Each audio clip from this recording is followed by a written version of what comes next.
Hello and welcome to IMHO. Today I'm speaking to Grant Simmons about topical focus and signal alignment. Grant is the head of SEO for Fiat Growth and has spent 35 years helping brands grow. Grant is also an ambassador for WAKE, which stands for What AI Knows About You. And some of the tools that he has launched include recently Query Drift for relevance optimization. And Grant also has a tool in beta called Rosio, which is all about finding the value in SEO outcomes. So watch this space for that one being launched. Grant, you said recently that building topical focus and authority is essential in an AI age, which I do agree with. However, we have been doing that for quite a few years already within search. So just stepping back from this for a moment and considering AI visibility is not simply an extension of search, but requires a different approach. Controversial opinions, some people agree with that, some people don't. So Grant, what is your thoughts on the differences of optimizing for search engines and machines? Do you see any overlaps, or is it a case of picking either search engine or machine? Wow. Well, that was a long question and a long intro. Uh, so look, there's a couple. First off, thank you for having me on. And You're welcome. IMHO, in my humble opinion, and let's just focus on the H quickly. We're all learning, number one. And so my opinion, and 25 cents gets you a cup of coffee, pretty much. So I'll give you my opinion based on experience. And this is essentially mirrors and echoes Danny and John when they said good SEO is good geo. Okay, so two things there. They said there's some parity, there's some connection between them, and the second thing they said they called it geo, which we can call whatever acronyms we want, but let's stick with what Danny and John say. So that is true. Now I want to qualify that, and I'd say great SEO is good geo. All right, because not everyone has been doing great SEO. A lot of folks who are SEOs, and no disrespect to anyone doing SEO and getting up in the morning and going off to work and doing it, but great SEO was always about building topical authority. I wrote an article back in 2013 called Keywords Are Dead, Long Live Intent. And then I wrote another article essentially about Big Bird and Larry Bird and why Hummingbird was all about meaning. And so I've been on that bandwagon for a long time that essentially machines, whether it's Google, whether it's an LLM, have to understand the underlying meaning of the content so they can present the best answer. So they have to understand the query or the prompt, then they have to send the best answer. So in that way, it's very similar. Now, where there is divergence is where Google historically, until they did passage ranking, was ranking pages. And then they did passage ranking where they're looking selectively within a page at certain stuff, but they're still looking at the page and the site as a whole. LLMs are looking more at that passage side, it's something that's easily extractable, something that has value semantically related to the query or the prompt. And so there's that fundamental difference. But is that really splitting hairs, or is that more just saying, hey, it's evolving? It's certainly changing, but it's still based on similar fundamentals. I see this as, the problem with SEO is that the good SEO, if we get back to that, was very gated. There was guardrails. But in real life, as an SEO, you're touching social media, you're touching, the PR, you're touching the content to a large degree.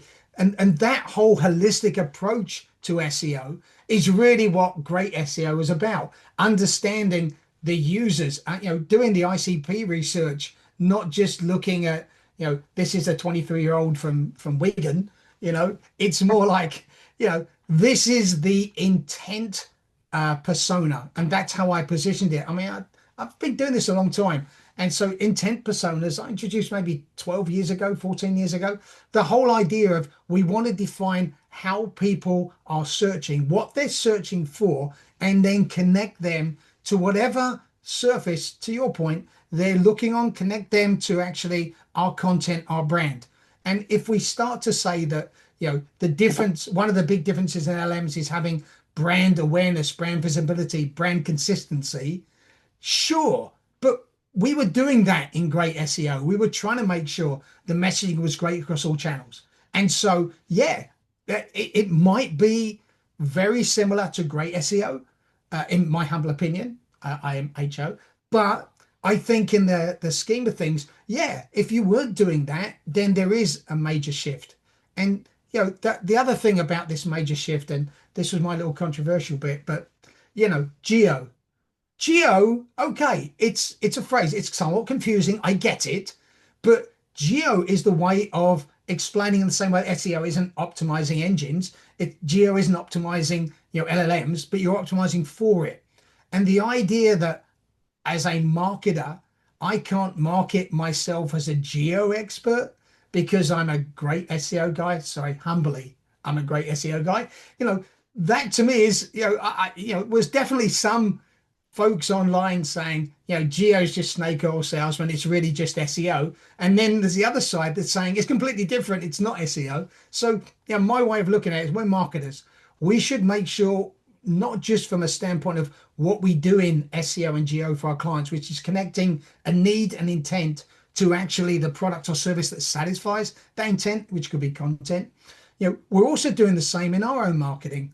We have to understand what our clients are looking for, whether that is not so much snake oil, but in the same way that we offered link building remediation after Penguin, in the same way that we looked at content, remediation after Panda. Now we're offering an opportunity for visibility in LLMs, and that should be something we can market as GEO if we want to. So sorry to go off topic a little bit there. Passionately about it's the same if you're doing it well. It's not the same if you weren't. And of course, there's nuance. And so there you go. I think for a lot of the older SEOs, when I say older, I mean the people that have been in SEO seasoned, the longest, yeah, the people that have been in the industry the knowledge. longest. Okay. I think it's less of a change for those people because they've seen it all before, and coming from that background of having to be so adaptable in the early years. Whereas I think perhaps if somebody's only been in SEO maybe 5 years, before LLMs came along, they will probably be finding it much more disruptive because they don't have that background of experience. But anyway, moving on. That was a wonderful thing to say. That's great. Moving on, there's something else you said online that I picked up. You said that LLMs don't rank, they reward consensus, and they search for consistent patterns across user-generated content and reviews and repeatable phrases. You also said in another article that Google's latest continuation patent describes two robust systems. Now, this was actually quite an interesting article. So, Grant, can you tell me a bit about what makes content citable by AI, and how can SEOs and brands achieve signal alignment? And golden knowledge essentially is stuff that is unique in some way. So generally, if we want to make it simplistically, data driven, your own data, your own opinion that's proof backed, evidence backed. So those are things that, number one, are really important. So taking a different view of things. Now, in the same way of taking a different view, there still has to be some kind of consensus. Now, that consensus can be your own. So you publish the same thing on multiple ways, and I think Lily Ray did some experiments around this to get some hallucinations. But ultimately, if other people are agreeing with you, that is really important for your content to have the uniqueness and the data-driven aspect if possible, but uniqueness in some way, but still align with the overall consensus on the web. And the key thing there is there's a couple of those ongoing patents, not patents. One was around linkifying, so essentially a response linkifying engine. And so that is saying if we find a piece of content and a snippet within that content and something that is worthy of being linked based on consensus, and once again, patents, we assume that a patent when it has continuation is probably being used, but caveat. So this, if it finds something that there is consensus around that actual snippet and around that passage, so around the actual factoid, let's just call it that, it will find the most relevant piece of string in there to link. So that's the linkifying engine, essentially looking at that and saying, okay, if the sentence itself can be matched, it can be linked, but if you can't, it won't. So number one is how to get citations. Number two, the second pattern, and sorry, I'm thinking back here, response confidence engine. So that was more about uh, if they return a passage. So once again, we're talking about passages or snippets or sectionizing, whatever you want to call it, or chunks, whatever. If they return that and essentially they can collaborate that that is true, or when we say true, it's tough. True in the sense of more than one person is saying it. That doesn't mean it's true, but it means the consensus is there, and the consensus generally wins out. So consensus decides whether it's cited in the first place. The linkify engine actually decides whether it's linkable, whether a link, a citation is actually going to happen. And citation is, in that particular case, is an actual link. A citation generally is your brand is mentioned, but this is where there's a link actually generated. And so those two are really important because the first one is saying, yes, if the passage is able to be confirmed as being true, and in my humble opinion, has some uniqueness to it, a unique take, whether that's data driven or opinion based or conceptually, it's different in some way, but it still aligns, then they will likely pull that forwards. All right. And then if, again, the particular sentence or the sub element of that chunk, the chunklet, there you go, I've just phrased a new term. So the chunklet is known, then that will become the link. And so that's really key. So how do we get to that point? It is about creating, unique content that has some kind of uniqueness to it. And we can say whatever facet that might be. That aligns, obviously it has to align with intent based. So we talk about writing for the machines, but we're really writing for human need because it's all driven by the prompt, the prompt or the query. So we want to make sure we answer specific intent. We want to make sure so semantically around it, there is enough clues from a meaning standpoint to say this is definitive. And then the whole difference around whether we should be self-contained, in a passage and things like that, that is something we were doing anyway in great SEO. We were keeping pages tight. And query drift, basically looks at the drift on a page and says, you should improve these areas of a page. But, the fundamental thing is there, we should make sure we're answering the question in a semantically clear way, not necessarily just one line answer unless that's all it needs. And we should make sure that the page around it supports that in some way, shape, or form. So really, it's great SEO. The idea of the page answering a question in the same way that Hummingbird changed whether it was, the query was better understood, so the answer was better focused.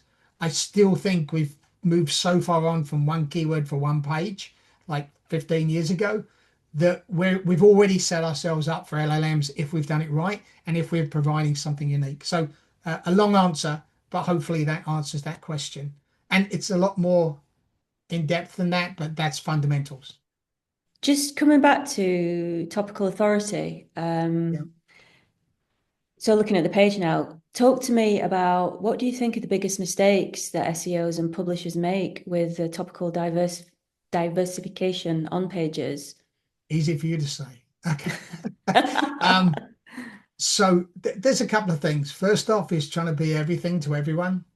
Think about when you think about intent, suddenly you understand that pages have a right to exist. And so providing an easy way, so I call it path to satisfaction. So understanding who the audience is and what they need to find, you have to provide a path to that satisfaction, which might require different pages. It might require one page with slightly different views on it or slightly different spin on it. I think the biggest challenges that SEOs make, and once again, I am not, this is humbly saying, I'm not the smartest guy in SEO, but I do know that I am in SEO. So given that foundation and my experience is, look, the biggest challenge that SEOs face isn't if we have an opportunity to build a site from scratch. Most of the time, we have the opportunity and the fortune of being hired to fix something. And so generally we inherit a site. And I think most a lot of SEOs, and not the experience, but a lot of SEOs will go in and they'll do the basics. They'll do title tags, meta descriptions, headers and things like that, and they'll look at that. What they won't do is fundamentally review the page and understand whether that page is focused on a specific intent or whether it has this drift. And so the first thing you should do is say, okay, what queries is Google Search Console first off mapping to this? What if you do some embeddings, if you understand what the meaning of the page is about, you can see outliers on the page. And so cleaning out those outliers, topics that you're covering when you don't really mean to, and it's essentially, I'd say bifurcating, but it's essentially diffusing what the page means. Those are the things that I think SEOs miss out on. They're looking at these small things without looking at the meat, the main content, and now understanding what is confusing search engines and LLMs around that. So tightening that up from a topic standpoint is really key. And then looking at that in the context of the site, are there these paths to satisfaction, different intent? Do you offer an easy way for people to find it? Is there engagement signals that obviously Google's leveraging from a ranking standpoint? Are there engagement signals that show that this end product is satisfaction?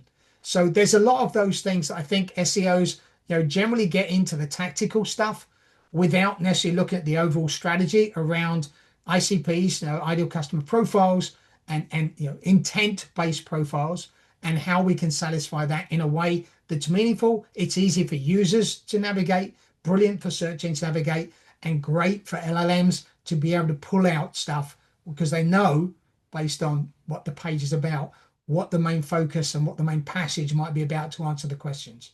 So once again, I've taken brilliantly big stuff, big idea, and distilled it down as much as I can. Hopefully that makes sense. That's what we're looking for, Grant. Woo! Yeah. Just as a final quick question, Grant, in a quick summary, what are you recommending to your clients for strategy in 2026? I'm basically saying, let's double down on what's working.